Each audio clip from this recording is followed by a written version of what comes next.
I am back with Mark Traphagen, a longtime member of the Raleigh SEO meetup.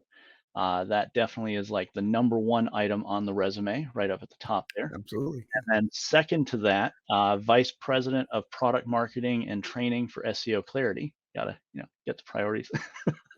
And doing an awesome job. We were having a conversation about that entire team moving remote. Very interesting changes and things going on there. And Mark is going to be telling us about why everybody is making SEO so difficult and some tricks to be able to simplify things and keep everything straight in our minds. Without further ado, Mark, the stage is yours. Thank you. Thanks very much, Frank. And thanks for having me tonight. Looking forward to this. It's good to be back in the Raleigh SEO meetup. It's kind of as you said, it was my first job. My home so many years ago when I first came here to Durham, found it very quickly and was not quite there from the beginning, but back in the pretty early days. Just saw this thing grow and appreciate your having taken it over and keeping it going, especially through all the challenges of the pandemic. So thanks for having me, and welcome to everybody that's here. As Frank said, if you don't know me, I think most people here know me. So in some instance, I am Mark Traphagen. Just a tiny bit of background before we plunge into the presentation here. I came into SEO like I came into a lot of things in my life, kind of through the back door. Took about 18 years ago, took a job in a small independent bookstore in Philadelphia that wanted to go online. And the boss said to me, you know something about this internet thing, right? I knew enough to be dangerous, but he got me an online account computer. We figured out how to build an e-commerce store for the books. We were kind of a niche bookstore. And I figured out how to make that work and how to market it. And along the way, I invented SEO. So you can all thank me. At least I thought I did at the time. I kind of stumbled upon it and the magic of search and figuring out why we started ranking and why we started seeing some of the books that we sold actually outranking Amazon at the time. And I was curious about why that was happening and began to investigate that, and the SEO bug bit. And I've been in the business ever since. When we moved here 13 years ago to the Raleigh-Durham area, I talked my way into an agency at the time, which had some really brilliant people who I got to sit at the feet of and learn from and grow in the industry over the years. And now I'm seeing it from the other side of the window, as so to speak. We're seoClarity. If you're not familiar, we are an enterprise level SEO platform, so full service platform. Everything from tracking the typical things like tracking ranking, analytics, keyword research, topical research, then to content optimization, and now into our latest venture, which is Clarity Automate, which is cloud SEO or edge SEO, as some call it, where we're making a huge investment in enabling enterprise companies to instantaneously make changes on their site in the cloud and not have to go through all the dev queue and everything that they usually do. So kind of speeding up SEO. So at the end of the time, maybe I'll share with you, we have a few free tools out there that anybody can use and can benefit anybody. We'd love to share that with you. So you can look forward to that at the end. Let's go in and get things started here. So going through the usual figuring out of the sharing of the screen.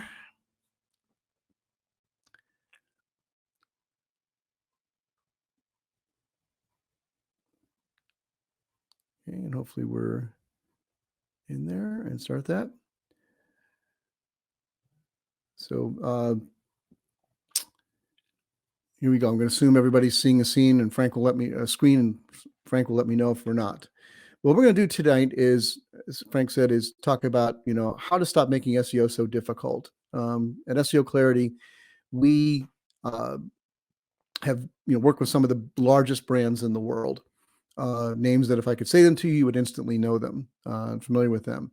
And one of the things that's astounding as I came into that and got to work in this atmosphere, to me, was some of these companies, they hire obviously very experienced SEOs, but a lot of times they still seem to be kind of wandering in the dark or stumbling from problem to problem, the tyranny of the urgent. That can happen in any kind of work that you're doing.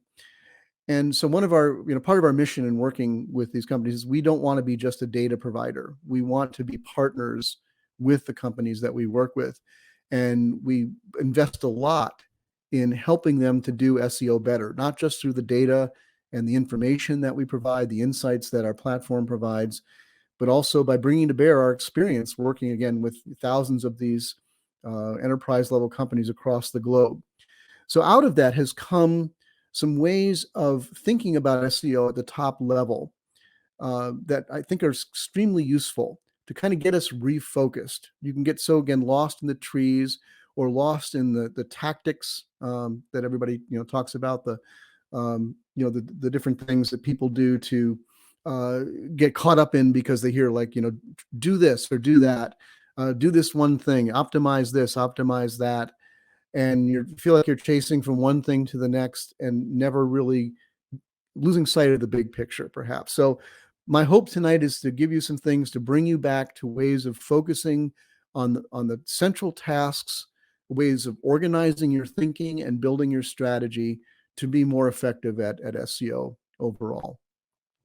So we're talking about frameworks here. And what is a framework? Well, the analogy could be to the framework of a building, a house, or a building of any kind. One could argue that the framework, the basic structure, is the most important part of that building. It's fundamental. You got to have the framework right for the building to function, for it to hold up and to be maintained. So when we talk about frameworks, we're talking about that. We're talking about the basic structure of things. So we're not going to be doing any digging down into the tactical level at all tonight. We're in fact only even touch on the strategic level, but more looking in terms of organizing our thinking, organizing our approach, having a certain philosophy, if you will, of how we see the big things in SEO that keep us focused, keep us on where we're going to have growth and success that we want to have. So I'm going to present to you, like 3 frameworks, and each of them has a particular purpose. The first one we call UAR, which I'll describe in a moment. And this is definitely the highest level one. In fact, we've organized our entire platform, as you'll see in a few minutes, around UAR. We think these are the 3 big buckets. And this is not the only way to look at it. It's the particular nomenclature or organizational structure that we've chosen. But we find it very helpful to think at the highest level in terms of these 3 categories, and realizing that really everything that we do in SEO falls into one of these 3 buckets. So it's an easy way at the top level to say, do I have the right balls in the air? If I'm doing something all the time in these 3 areas, then I'm hitting all the bases. I'm got a good balanced SEO program that, as I dig down into each of them, there's always a lot more detail. There's always a lot more complexity, but I can be sure that I'm keeping it balanced. I'm keeping it all the important things up front. So let's talk about what that is. So here's what UAR is.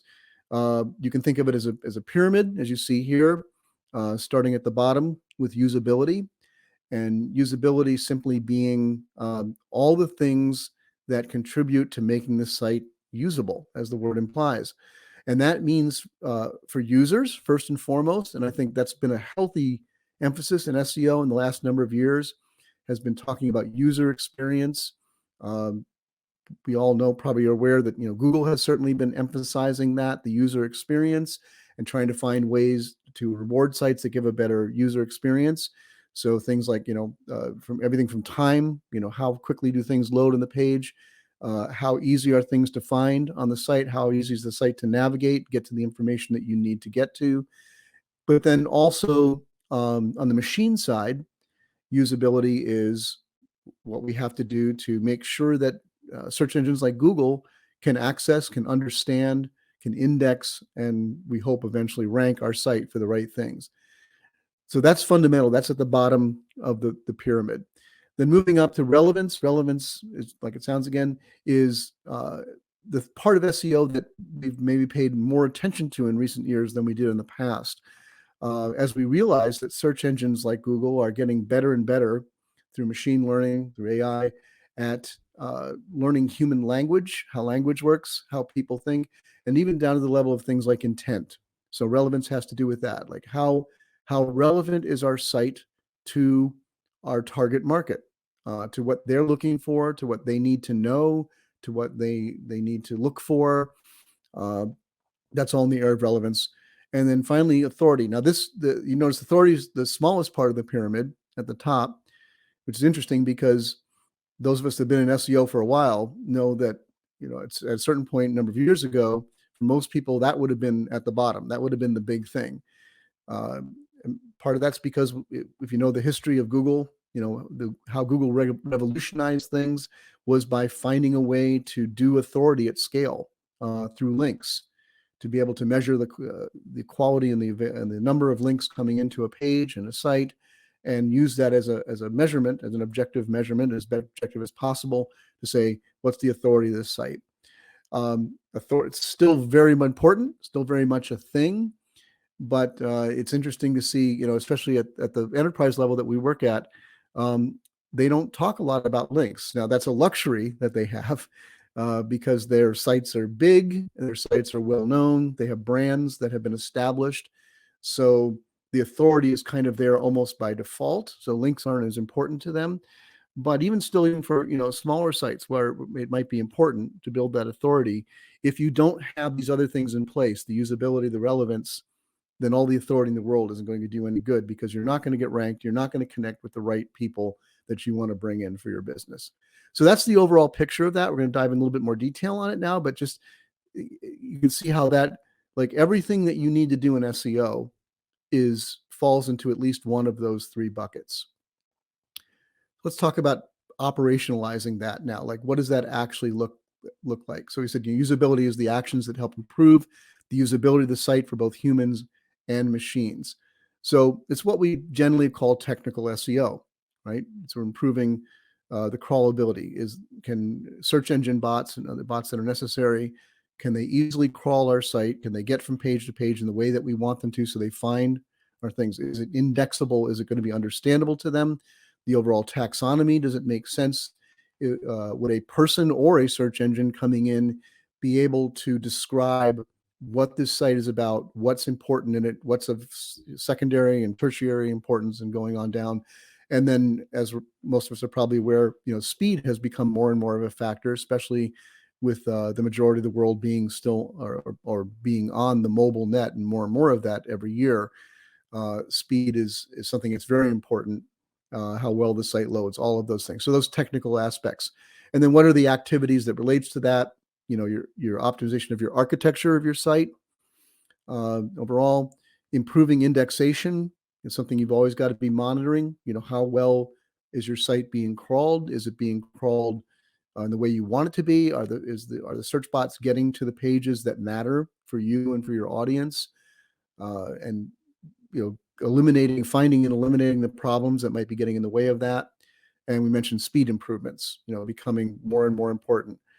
Something that, Google announced with great flourish in the last few years, that it's something that they were going to actually pay attention to and measure and perhaps reward in search. Now, what we've seen in actual practice is the rewards of that are not huge alone, that, just being speedier and faster doesn't mean necessarily that you're automatically going to rank higher. But it's one of those things in SEO that I like to call a tiebreaker. It's like all of the things being equal, Google looks at 2 pages. They're equally good in terms of the relevance of the content, the authority, all the other things. I believe that if one has a better user experience in terms of how things load on the page, it's going to get the nudge in that case. So it's something to pay attention to. Then relevance, the second bucket that we talked about. Again, how well are you matching up with your audience, their intent, their needs, your target audience? And so, you want to be, you want to have alignment there. You want your pages and keywords to align with your target market. So you're constantly tweaking that content so that it matches up with what users are looking for. And the obvious activities there, doing your research to know what your audience is looking for. Who are they? How big is it? What are the potentials there? And what do they care about? What is their intent? What are they looking for? What do they need to know before they're going to buy from you? what they need at every stage of the buyer journey toward you. That's the more intense needs analysis, content mapping, which is making sure once you've established that, you know what you want to rank for, what your audience is going to be looking for. Do you have the content for that? And can you describe for every piece of content you have, not only what keywords does it map to, but what segment of the audience, what part of the buyer journey, what intent does that page fulfill? And then once you have that content, continually optimizing it for it to perform better. So again, remember what we're doing here. Just want to keep bringing us back to, we're building this framework. We're not digging into each of these has its own intricacies and tactics and many tasks that you would carry out.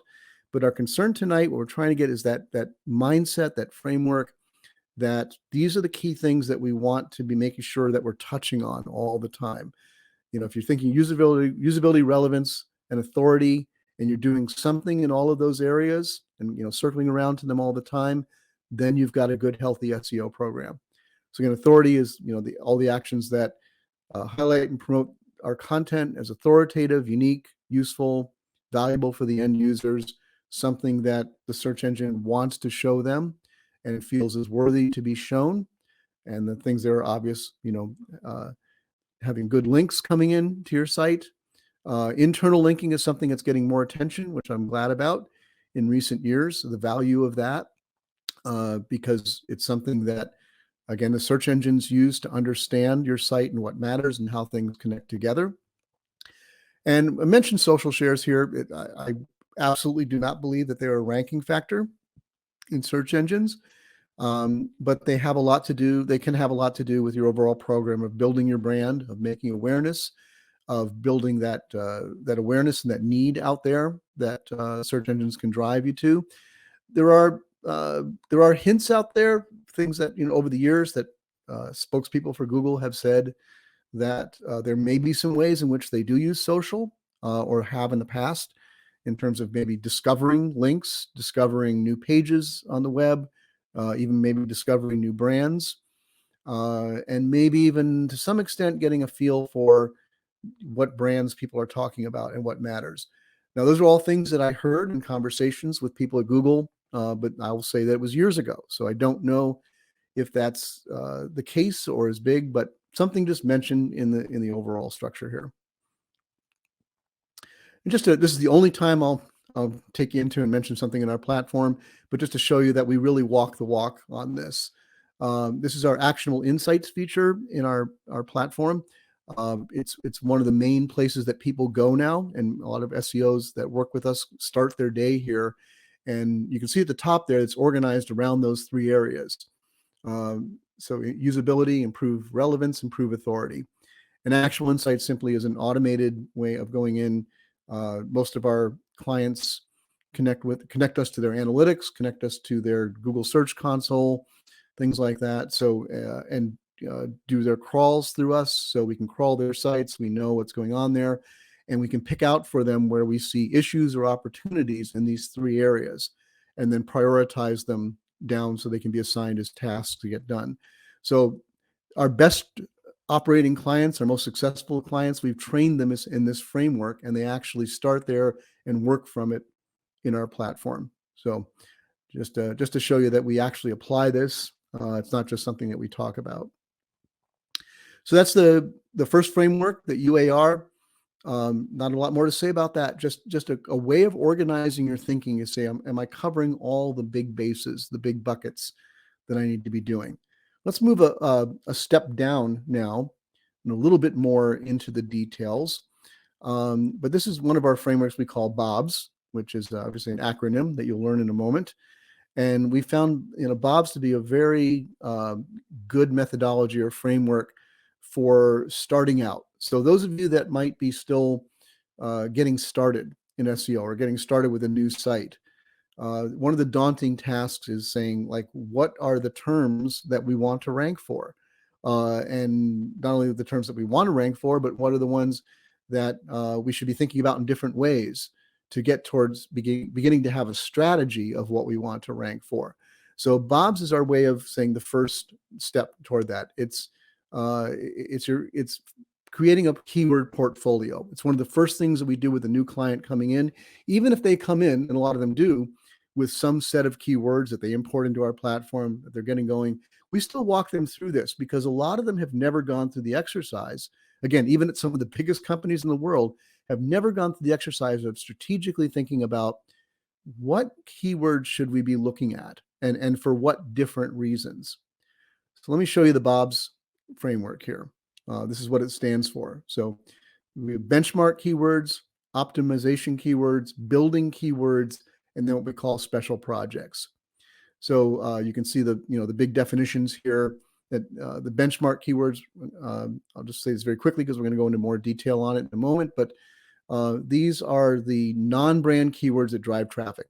These are the keywords that right now, if you're not a totally brand new site, if you've been at least around for a little while, the keywords that are already working for you, actually bringing traffic in to your site. And I say non-brand because you should be ranking for your brand almost automatically. If you're not ranking for your brand, at least there's something bigger that's wrong that you've got to work on.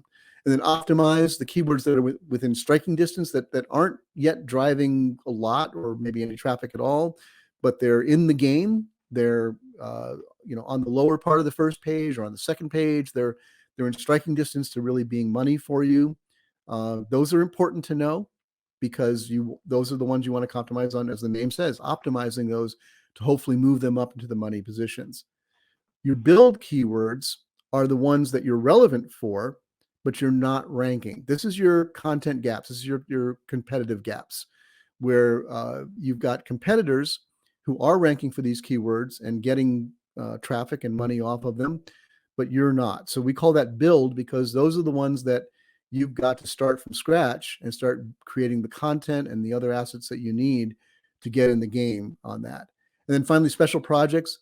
That's the extra stuff. That's like, this is stuff that you want to play with, right? So it might be testing, just experimenting. Is there a new market we should be moving into? Do we have any potential there? We want to build our brand a little bit more. Seasonal things that come and go, more of the experimental edge. So now this isn't hard and fast, but what we recommend to our clients as a kind of a benchmark is, for all of these, is that you look to have about a third of your keywords in each of those main ones: benchmark, optimize, and build. Again, this doesn't have to be hard and fast, but it's a way of balancing it out that we think works for initially. So you want to think, again, about a third of your keywords being the ones that are already driving traffic to you, another third, almost a third, being those that you, if you did a little work on them, optimization, you could move them up into driving traffic. Another third in the ones that you really should be looking at, but you're not ranking for at all yet. And then about 10% for those special projects. So just kind of a way of thinking about it and dividing it up. And remember, just to reset us again, that Bob's is a way of approaching what should be our initial keyword set. How do we get started? How do we get off the ground in a way that begins to suggest to us what our strategy should be, and to make sure that we're covering, because we think all four of these, especially the three, the BOB, are critical, that you've got to know those. You got to have some idea of what those are. And the special projects is the sauce on top. It's the icing on the cake. Just a reminder to everybody as we're moving through here that if you've got questions about anything, make sure to put them in the Q&A section of the chat. You can also vote questions up or down there, I believe. If you say, yeah, I want that question answered too, and we'll get to those at the end. So that's where you should be putting your questions. Let's talk a little bit quickly about benchmark in more detail here. Bring this little castle in, because this is your fortress. This is where you're already getting traffic that is hopefully affecting your bottom line, that's bringing you money. And you want to treat that like a fortress. You want to say, these are, we've got to hold on to these at least. We've got to maintain these. So it's not just, oh, good, we're ranking for those. We don't need to think about those on to optimization and building. No, because your competitors are going to be hammering at those all the time. So it's more of a defensive position here, monitoring, looking at that, making sure that you maintain and that you're keeping your positions there. You don't want to lose in that area. Then moving on to optimize, those are within striking distance. We, just as a kind of way of convenience, we tend to talk about that at seoClarity in positions, ranking positions 2 through about 20. We consider the optimized positions. Most of the traffic is going to come from keywords in the top 3 positions. The vast majority of it, as you've probably seen, we released a very advanced study on click-through rate by position last year. We think the biggest and best that's been put out on that, and I can get links out to you on that if you want to see that. But it hockey sticks pretty quickly down once you leave the top 3 positions. So these are the keywords again below that, positions 4 through 20, where you're probably getting some traffic from those, at least if they're on the first page, but not much. And if a little, maybe in some cases with a little bit of effort, a little bit of improvement on the pages that are ranking for those keywords, you could move those up and get those into that benchmark position where they're driving more traffic. And down to build. And this is, again, as I said, what people call either content gaps or competitive gaps, really the same thing. It's doing a more in-depth analysis and saying, what are the things that our competitors, the people who are in the same market space, are ranking for and that are probably driving them traffic that we're not?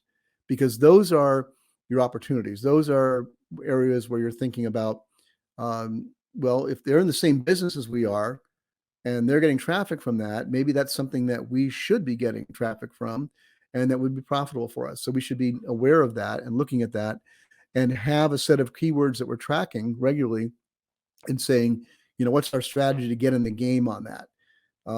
And we're not in the game. So either we don't have the right content, the right pages for that, or our pages need to be optimized, or we don't have any pages at all. Maybe we need to start building in that area. So that's why we call this build. And then finally, as we mentioned, the special projects. This is everything else that you'd want to do on top of that. When you've got a good program going where that every month in, month out, you're monitoring and defending your benchmark keywords, that you are doing things to optimize and try to move up your keywords that are in striking distance, that are just lower down on page 1, maybe some on page 2, that you could potentially move up into where they really start producing traffic. You've got a handle on your build keywords, and you've got a strategy to begin to encroach in that area on your competition, begin to say, yeah, we want to claim a stake in those areas too. Then beyond that, once you got that going, it's really nice to have the ability and the luxury to be able to work on some of these special things, to do some experimenting, do some testing, get into areas that are a little bit more limited maybe, but could be profitable for you in that. So this is just a way of kind of balancing out your thinking overall when you're thinking about your keywords, what we want to rank for. Okay, now let's take it. We're going to take it on the third framework. We're going to take it even a little bit more deeper, because we're going to go now from, we talked about the overall framework, the UAR, usability, authority, relevance, knowing like all the big buckets of SEO, make sure that we're covering all of those on a regular basis. The BOBS helps us get started and know where we are in the landscape, so that we begin to have a plan and we begin to know that we're doing, we're building at the same time that we're defending, all of these kind of things. What we call DIGR here, DIGR, is now going to move us more into real strategy. What should be our strategy going forward? Where do we place our priorities? How do we actually carry this out on a day-to-day basis? So let's dig into DIGR. I don't know what that is. So we can think about in SEO that there's a keyword universe, and the universe is all the keywords that are out there that rank, billions upon billions of keywords, that things that people search for. That's the universe that we live in, right? But the universe is not everything that we should be concerned about. Within that universe, there's a subset of keywords that are relevant to our site, to our business, and it's smaller than that universe. Obviously, this is not to scale. Very few businesses would have a relevant keyword that's big, a part of the overall search universe. But just the idea here that you need to know what is that subset that matters to us. So not every keyword does. What are the ones that matter to us? And within that relevant group, Then there's the ones that we're ranking for, as we said. And in the vast majority of cases, you're not ranking for all of the things that you're relevant for. And then finally, a much smaller set that's actually now driving traffic to our site. So you can see how this kind of mirrors Bob's in reverse in a way. But remember, Bob's is for kind of establishing your initial baseline, your initial idea of what are the keywords that we should be looking at and tracking on a regular basis. I'm going to show you now how DIGR is actually taking that into the strategic realm. So the eventual goal is that we want to expand out our keywords so that the ultimate goal would be to be ranking for and driving traffic from everything you're relevant for. Now that's the heavenly goal. Nobody ever reaches that for real, but it is the goal. It's where we're heading toward. We want a bigger and bigger piece of that pie.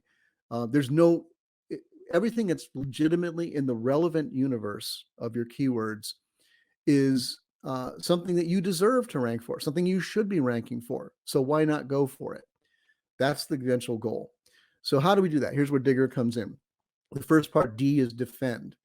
So the keywords that are driving traffic, and this again is kind of overlap with Bob's, with the benchmark keywords. We want to defend those. We want to make sure that we don't lose out on those. You have to pay attention to those every day because they're making you money right now. And you can guarantee if your competition is awake at all, they are doing their research and they're aware that you're doing well in those areas, and they want to be there, and they're going to be doing what they can to encroach on that.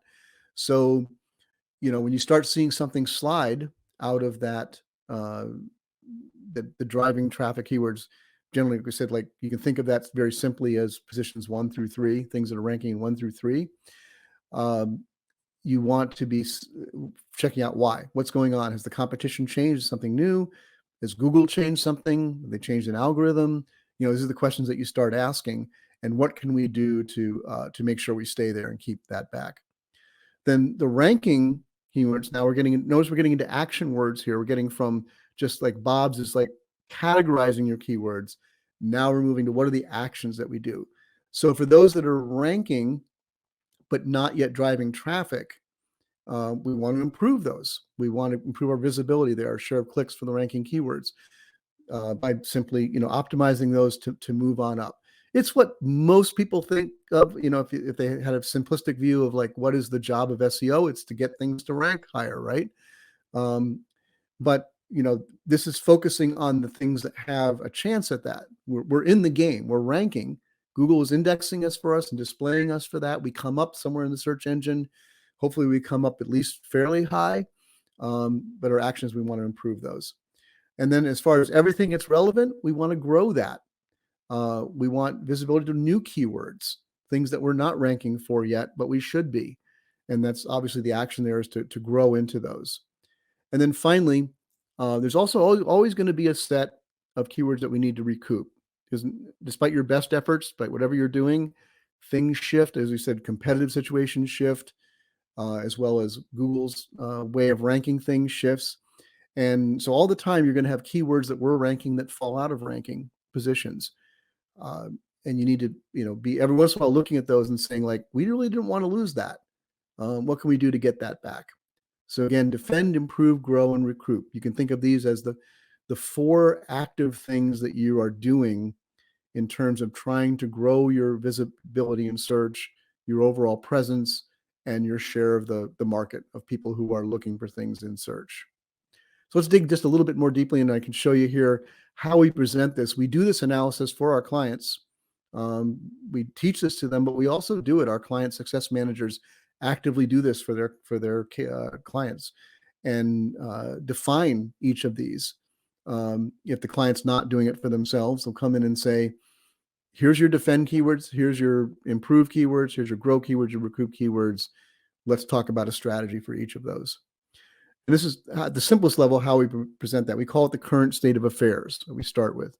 So the current state of affairs is just simply looking at what's the big picture for your site. It's knowing these very basic things. The first one, pages, is how many pages are we are ranking in Google. Not every page on your site will be indexed, and not every page that's indexed will be actually displayed in search. So you want to keep that number in your mind all the time. How big of a proportion of your site is that number? Should it be bigger? Can you make it bigger? Then, the next level from that, of course, is how many keywords, because every page that is ranking typically is going to be ranking for more than one keyword. So what are the keywords that we're ranking for? And then what's the estimated traffic? And there's various tools like ours you can use to make those estimates. Like, what does that mean to us? So, what's our base? So again, this is the current state of affairs. It's the benchmark. It's the baseline of knowing where you stand today, so you know where you want to go tomorrow. Another piece of that is looking at your competitive landscape. This is a chart that we produce that shows you against your top competitors in the field. The farther to the right there, the more keywords the site has in terms that are ranking that are relevant to it, and then the higher up on it, the more traffic we're estimating that they get, and the larger the circle, the more search volume that those keywords are eligible for. So it's a way of kind of looking and seeing very graphically where you stand. But even if you don't have a chart like this, again, you can kind of look. You should be aware, and I always remind people to be aware that you want to be in SEO. You want to be thinking about your search competitors. You're going to be hearing from your marketing department if you're a bigger business. You're going to be hearing from other things like, our competitors are this store and that store, and they may be in the real world, but they're not always your actual search competitors. You want to be aware of, like, you should have a list of who are the top 5 or top 10 sites or companies that most consistently show up in search for things that we're ranking for, trying to rank for. In seoClarity, we automate that. We find those automatically for you. So you always know who your top search competitors are, something you should be aware of in that state of affairs. And now this is where it really gets down to where the rubber meets the road. So taking each of those categories and bucketing the keywords, we look at those, the driving traffic ones, the ranking ones, the relevant ones, and the lost ones, the ones we've lost, and set those out like this. And you can see the arc that goes here. And the significant thing, and this is quite common in initial analysis that comes out this way, is that more than half of the keywords that should matter to us have no visibility, virtually no visibility in search. Either they fall into the gray column there, where we're relevant for them but we're not ranking for them, or we were ranking for them, the orange column, and we fell out. So right away there, this very visually presents your priorities for this site, depending on how that curve falls out. For this particular site, they really need to get working on their grow keywords and their lost keywords, because that's where they're hurting the most. Again, more than half, they're sitting in that position where they're not visible at all. So that this kind of laying it out this way kind of helps you think about what should be our priority right now. What do we need to do first? What's most urgent for us? So in the defend keywords, like we lay this out again, we would give them a full list of those. Actually, this is just showing the number. So for this rather small site, we've said there's 131 keywords that are actually driving any significant traffic to you right now. And out of all of your ranking keywords, we think this is an important number to keep track of. Here in this case, it's 1.7% of their ranking keywords are in the top 3 positions. So less than 2% of all the keywords they rank for are driving probably 97% of their traffic to their site. This is an enterprise benchmark right here. It may not apply in all cases, but among the sites we analyze, the thousands of enterprise level businesses that work on us, we see that the best sites, the sites who are performing the best, have at least 8% of their keywords in that top 3 positions. So that gives you an idea of like what you should be aspiring to. And then, what to do about that. First of all, we said this is mostly a defensive position. So make sure you've got some kind of monitoring and alerting. If you use an SEO tool that has alerts, set that up for these keywords, so you know right away if some of them are starting to drop out of those positions, and you can do something before it's too late. Then the improved keywords, remember again, these are the ones that are in contention. They're on the first page, maybe some on the second page. They're in at least the top 20 ranking keywords that where they are. They're not going to be driving a lot of traffic, but they have potential and they could be moved up. So you see the numbers a little bigger here for this site. 1,201 of those. These are the ones that you want to set aside and say, okay, what can we do? What content do we need to build? What links do we need to get? What are the things that we need to do to help these move up and get them into the money positions? So, content optimization, obviously I said link building, if that's something you can do, and maybe technical improvements. Maybe there's some slight technical problems with those pages that if you got those out of the way, Google would treat them better. Then the next level is grow. So these are the content gap keywords. These are the ones where your competitors are ranking for, and you're relevant, but you're not getting that. Now we got that's a little bit bigger group here, over 2,000 of those for this site. And we blank that out here. We put their top 2 search competitors on here, so they get that picture of where that. Okay, so we've got 332 keywords in the relevant keywords, but our competitors have 972 and 557 respectively. It gives us an idea of where we need to catch up.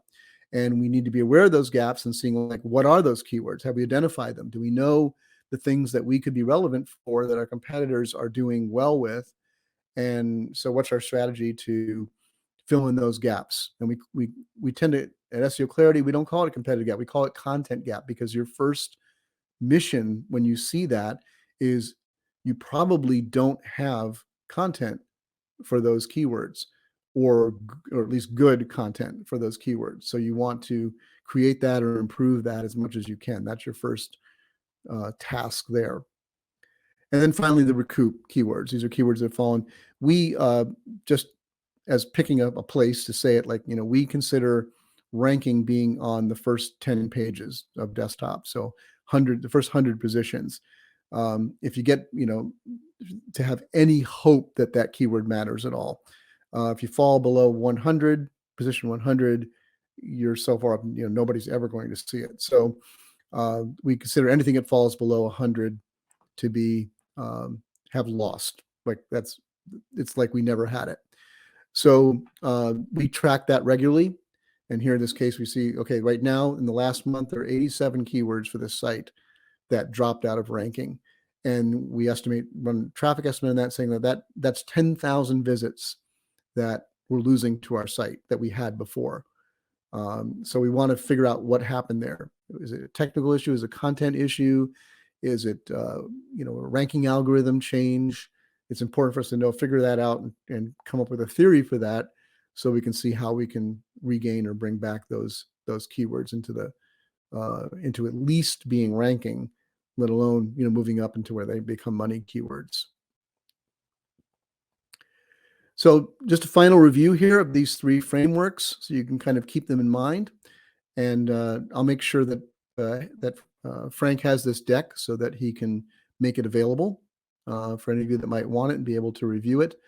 The first, starting at the highest level, that UAR framework, that's saying that keeps us on track of thinking, these are the big tasks. These are the big buckets that we need to be hitting on a regular basis.